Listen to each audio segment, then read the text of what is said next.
passos em cima de água. Já percebeu o negócio?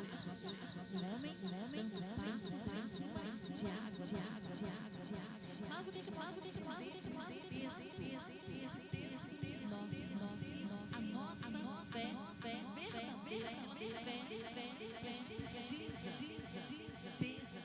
ela não nasce na calmaria, ela não nasce nos momentos suaves da vida, ela vai nascer é no momento sacode e seu barco quase Jesus chamou esse homem que deu passos para chamou ele de homem. Se um homem que ousou descer de baixo, com o pé em cima da água, começar, é um homem de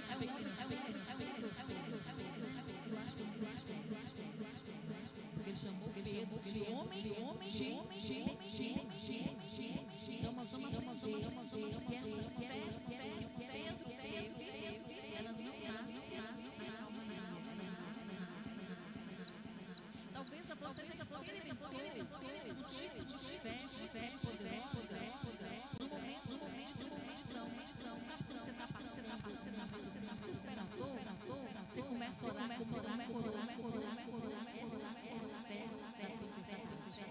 essa é a fé na verdade. Quando o médico fala Senhor,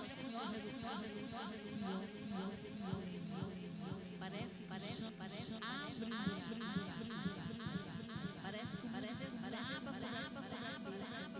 e aí você deixa de orar, você agora vai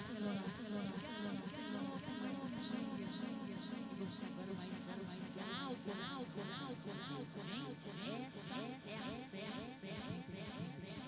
É aquele momento só Deus, você precisar chorar, deitar no chão, que ela estava mais ajoelhando, deitando no chão, chorando.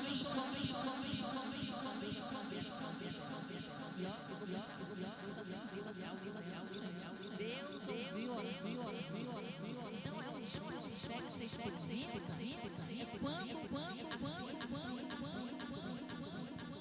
eu não quero que você passe. Eu não quero permitir a pedir. Eu não quero que você vá, seja mas nós vamos passar por isso.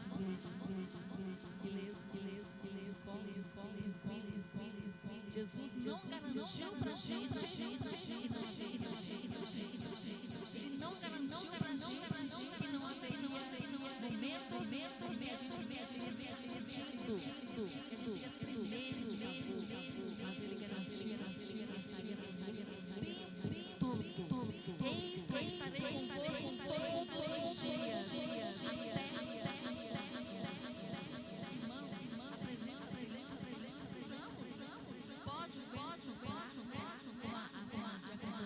pode o vento soprar, pode não sei o que, mas Ele vai estar presente no nosso meio, do nosso lado. Ele não garantiu para a gente a ausência de ventos, mas Ele garantiu a presença dEle nas nossas vidas. Jesus, irmãos, Ele chamou cada um de nós, chamou cada discípulo para aprender a viver na dependência dEle. E o crente, irmão, só vai ser um crente maduro, com a fé fortalecida, quando o crente aprender essa dependência. Enquanto você viver achando que o mundo vai resolver o seu problema, você não vai depender de Deus. Enquanto você achar que a sua alegria está nas mãos de uma pessoa, você não vai ter uma fé fortalecida. Tem gente que não consegue ser feliz, sabe por quê? Porque ele vai centrar a alegria dele na vida de alguém, na vida do marido, né? Na vida, talvez, da mãe, do pai, de um filho. Mas o dia que a gente aprender a olhar para Jesus, nós vamos ter uma fé fortalecida e vamos aprender a depender de Deus e não das pessoas. Então eu quero convidar você nessa noite a olhar para esse texto, ler esse texto de novo, mastigar esse texto e entender que é olhando para Jesus, é fixando os olhos nele, é olhando para Ele que nós vamos ter uma fé forte. A Bíblia diz que Pedro caminhou sobre as águas por um tempo. Mas de repente ele olhou para o lado e aí a fé dele desabou porque teve medo. Mas enquanto ele estava com os olhos fixos em Jesus, ele conseguiu caminhar, ele conseguiu andar. Então eu quero convidar você a olhar firmemente para Jesus. Eu amo esse versículo que o autor de Hebreus escreveu, olhando firmemente para Jesus, o autor e consumador da nossa fé.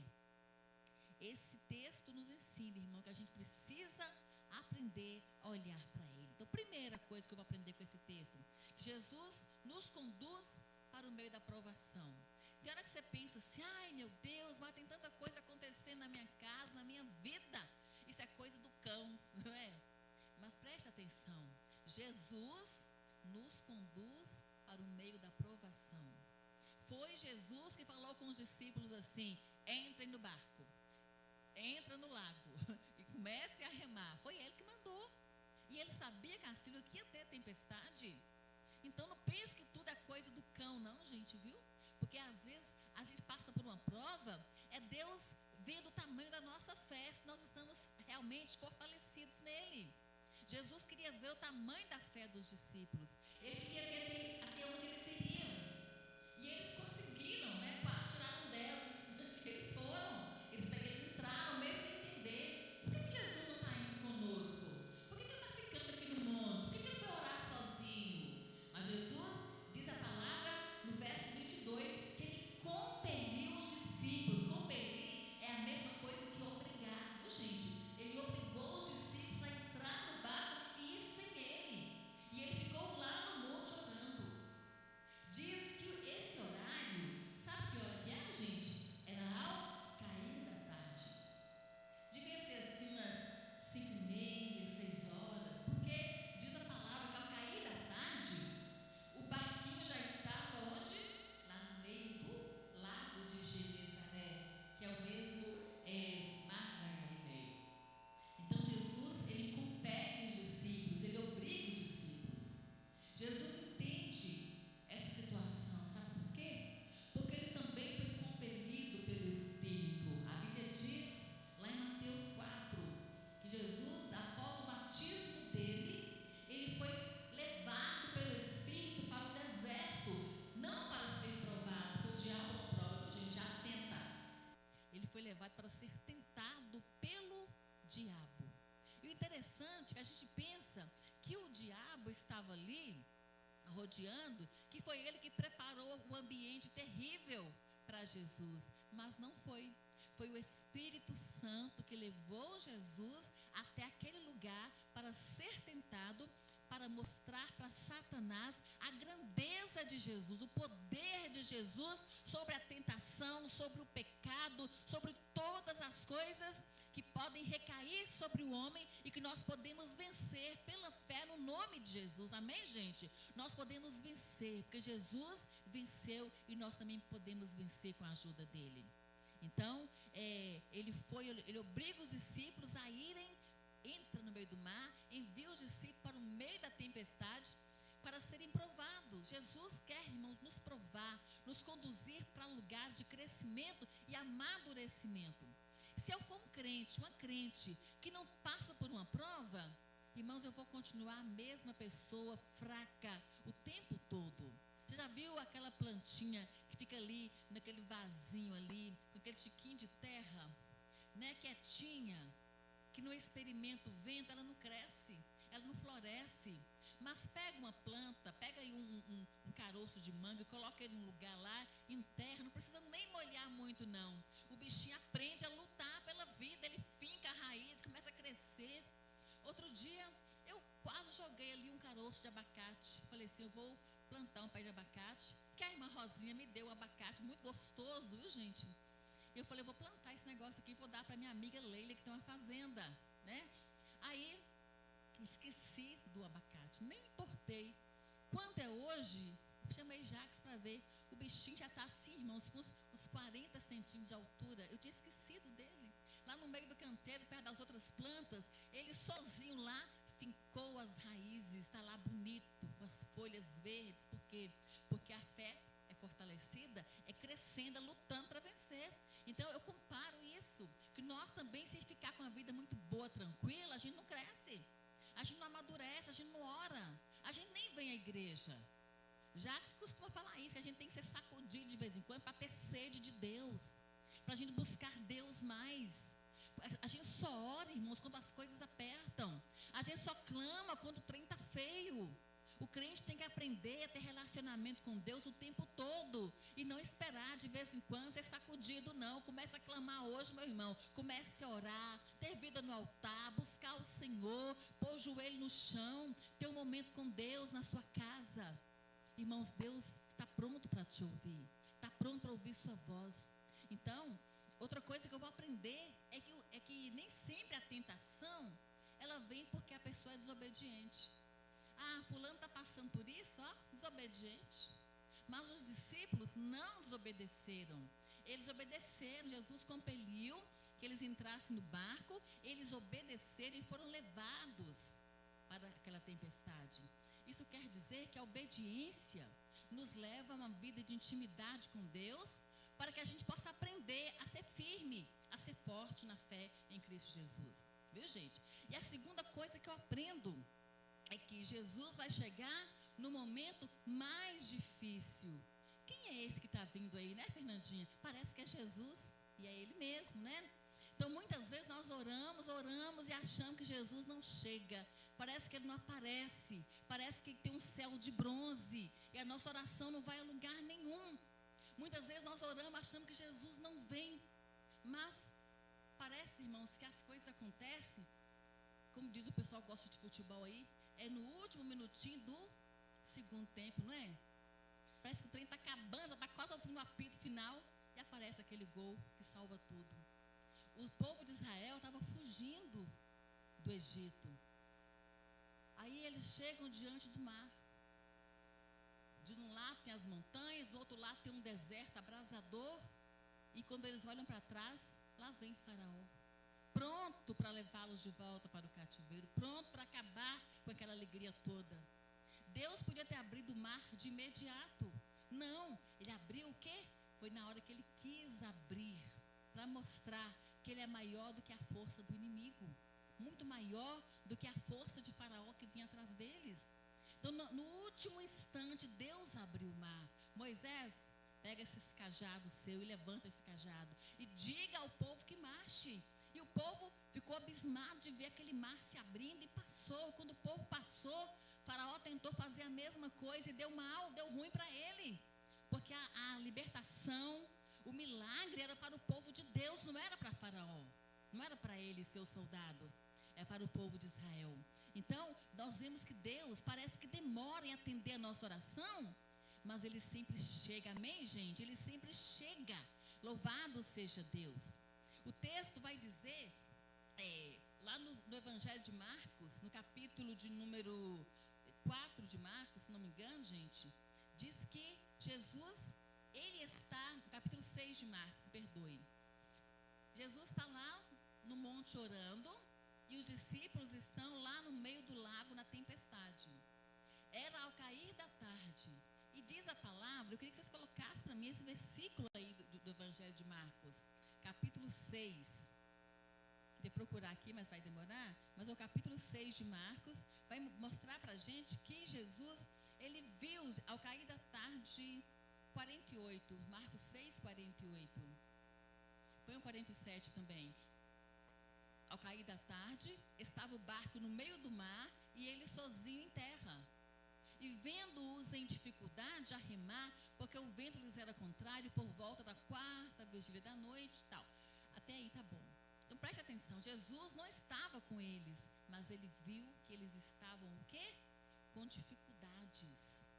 Jesus não estava no barco com eles, mas ao cair da tarde, ele estava sozinho em terra e viu de onde ele estava, a distância que ele estava, ele viu os seus discípulos em dificuldade. Por quê? Porque ele é onipresente. Ele é onipresente, ele é Deus. Ele estava orando no monte, mas também estava pertinho dos seus discípulos, estava vendo eles passando dificuldade. Então a gente ora, parece que Deus não vem, mas Ele vem quando a noite está mais escura, viu, Cláudia?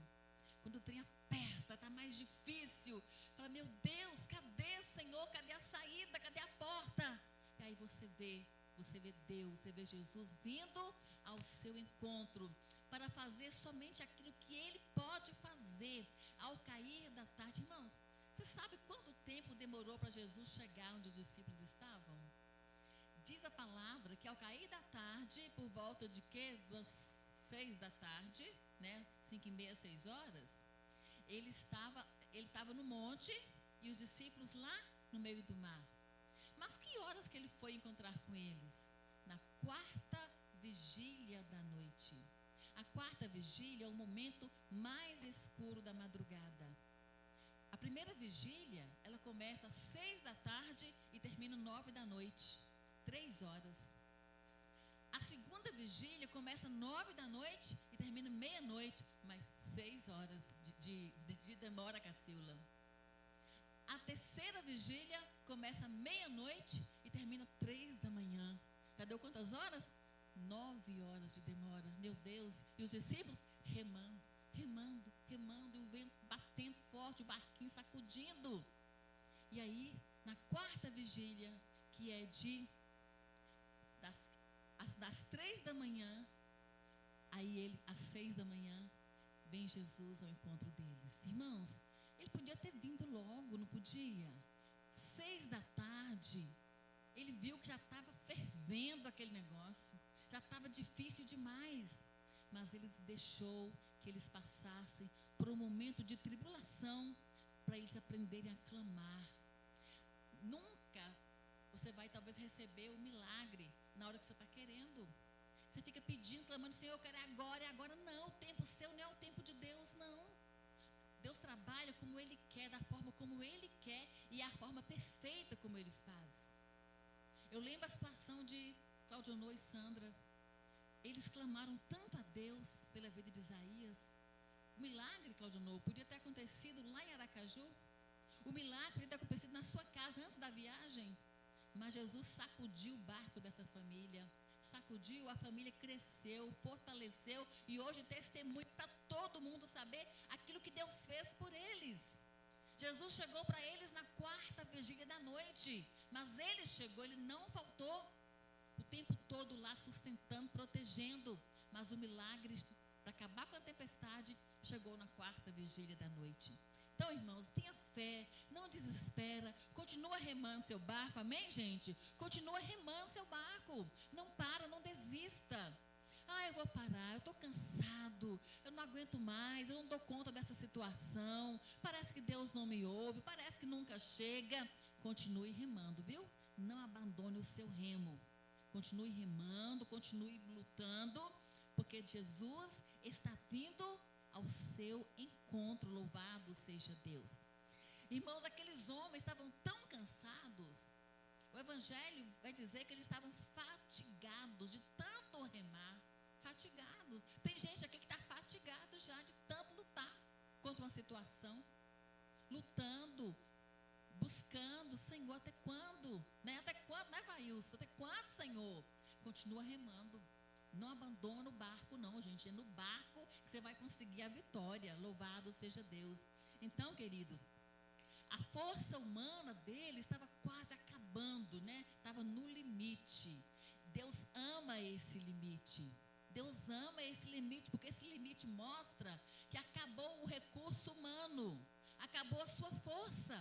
E agora você tem que depender de quem? De Deus. Tem hora que você fala assim, não, eu ainda tenho um trocado na conta, tô de boa, não é? Mas quando você passa o cartão que não tem mais nada, quando você olha o saldo lá no Pix, está zeradinho, você clica naquele zoinho lá, né, para ver o saldo, tem nada. Fala, meu Deus, e agora? E agora, Senhor? Então, irmãos, precisamos aprender, depender do Senhor em todo momento, porque Deus ama quando os nossos recursos acabam. Deus ama o nada. Existe algo no nada que Deus, irmãos, que move o coração dele. A viúva que não tinha nada, o profeta que não tinha nada, é nessa hora que Deus trabalha. Que Deus pega o nada e transforma em tudo, louvado seja Deus. Deus pega o nada que você tem e multiplica e cresce e abençoa. entender que não é o seu recurso, não é o milagre que só Deus pode fazer. A Bíblia diz que Elias chegou num lugar cansado, fatigado, perseguido, ameaçado de morte, deitou embaixo de um pé de zimbro, dormiu, acordou querendo morrer. Mas quando ele acordou, lá pertinho dele, tinha pão assado sobre as brasas, tinha uma botija de água.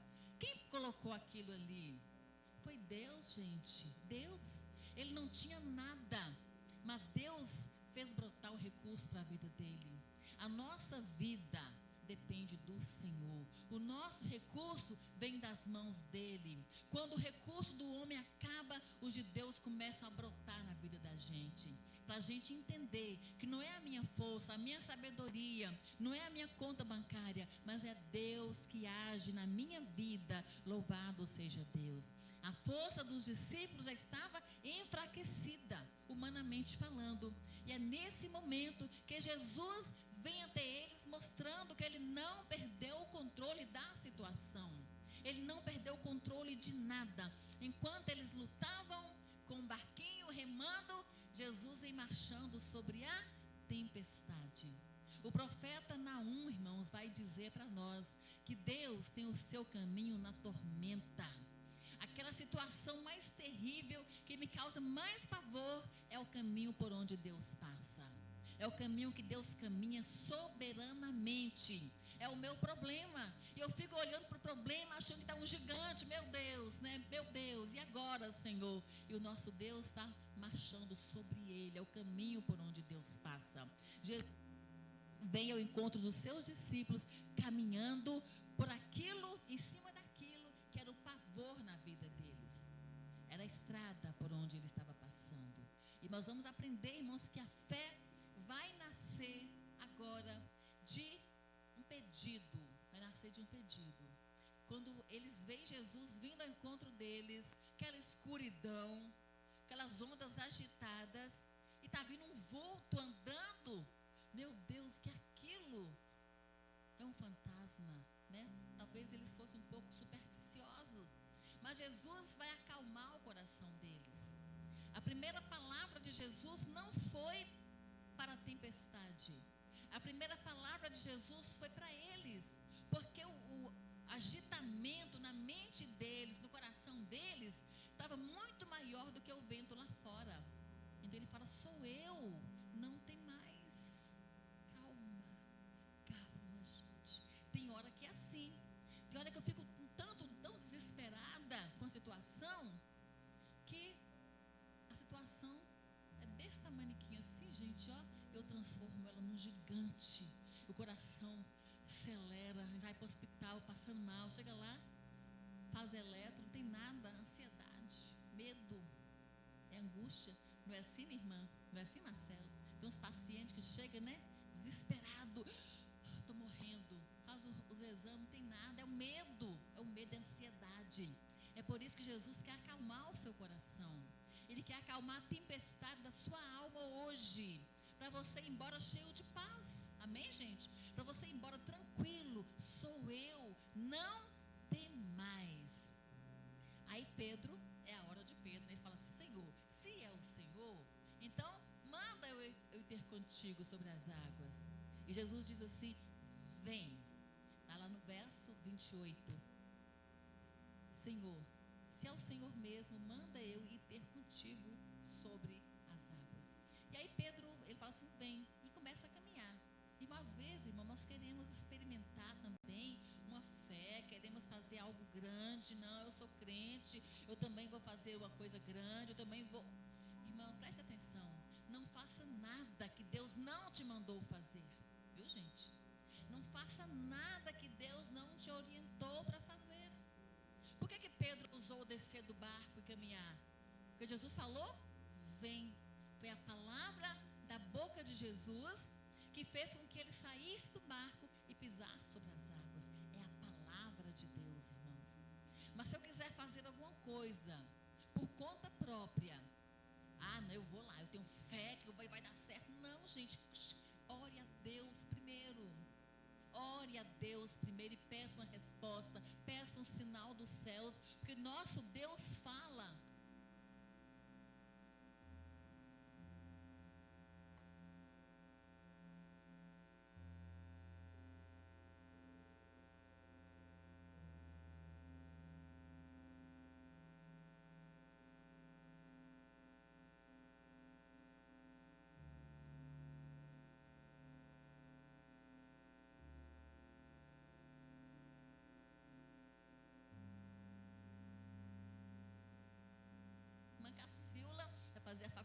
pode, glória a Deus.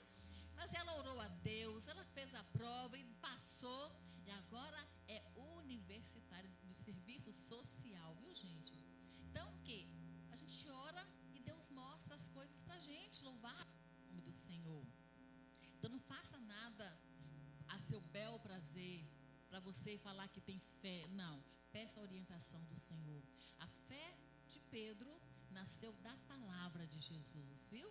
Foi a palavra, vem Pedro. Ele creu na palavra, ele creu em quem estava falando com ele e encarcou o pezinho dele sobre as águas e firmou e começou a caminhar.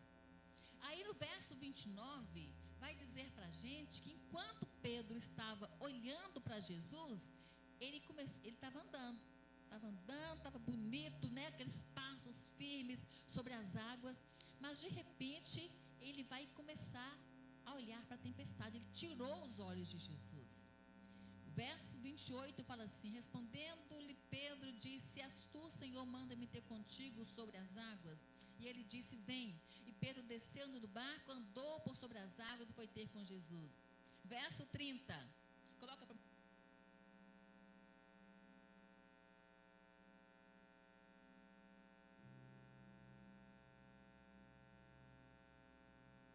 30 de Mateus 14, aleluia, louvado seja Deus. Então, reparando, porém na força do vento, teve medo e começando a submergir, gritou: salva-me, Senhor. Então, o que ele fez? Ele estava olhando para Jesus e começou a reparar na força do vento. Muitos de nós também assim. A gente está andando firme, está caminhando com Jesus, de repente começa a olhar para o lado das distrações do mundo. O mundo está cheio de distração, gente. Cheio de distração, tentando tirar você da presença de Deus, tentando desfocar a sua fé. Continue olhando para Jesus. Fixa os seus olhos em Jesus. Não tira por nada desse mundo.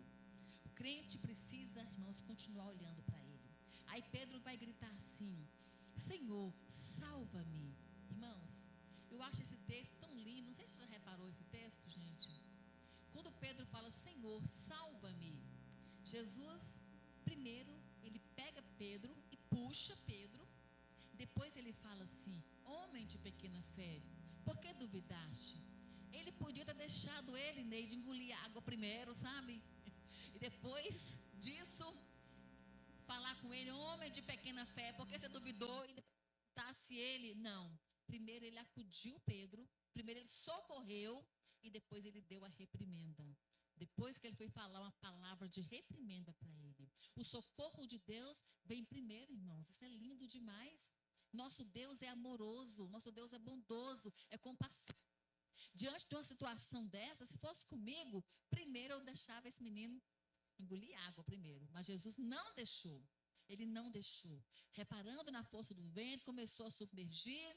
Senhor, salva-me. O verso 31 coloca para nós. E prontamente, Jesus, estendendo a mão, tomou-o e lhe disse. Primeiro ele fez o quê? Tomou ele pela mão e sustentou ele. Amém? Depois que ele foi dar um sabão nele. Homem de pequena fé, por que você duvidou? Irmãos, nós precisamos aprender a confiar nesse Deus. Esse Deus que nos sustenta.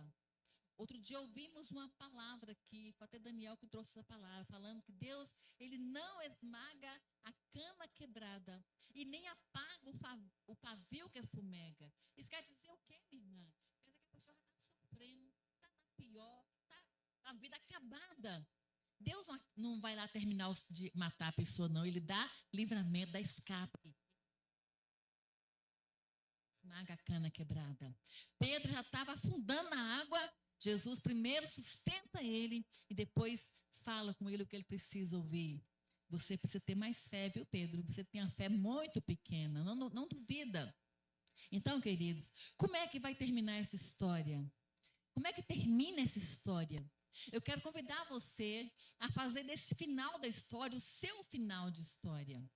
Porque esse final aqui terminou em adoração, terminou em reconhecimento, terminou em conversão de almas, terminou em gente enxergando Deus onde eles não enxergavam Deus antes.